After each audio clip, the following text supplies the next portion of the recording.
On October 2nd, what should have been a great day of celebration for slain Saudi journalist and Washington Post columnist Jamal Khashoggi ended up being a day where the mystery of where his body is remains to this day.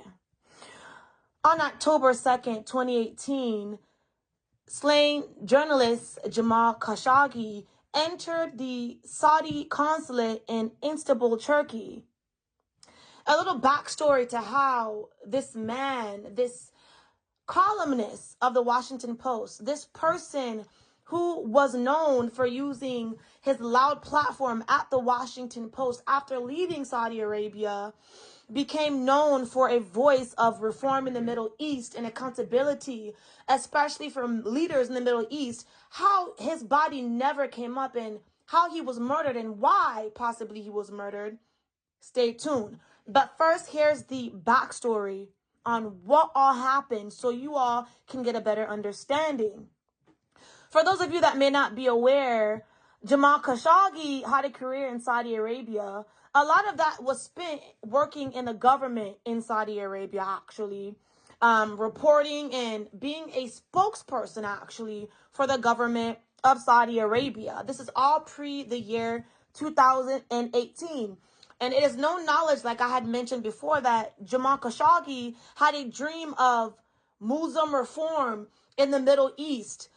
For examples, including in Saudi Arabia, where leaders are held accountable, where there are women's rights, for example, and the stopping of abuses of civil liberties. And that's one thing that you all should know as we're moving forward with this story.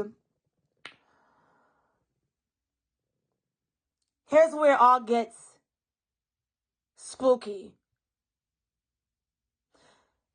Due to the Arab Spring uprisings in 2011, sort of causing a revolution in which was basically stating that, hey, Muslim people of the Arab world, especially the politicians, let's hold you all accountable for reform and justice for the people who you govern. Slain journalist Jamal Khashoggi took that movement as a time sort of to speak up. But let's get deeper into this story. How the Crown Prince of Saudi Arabia, Mohammed bin Salman, is connected to the murder of Jamal Khashoggi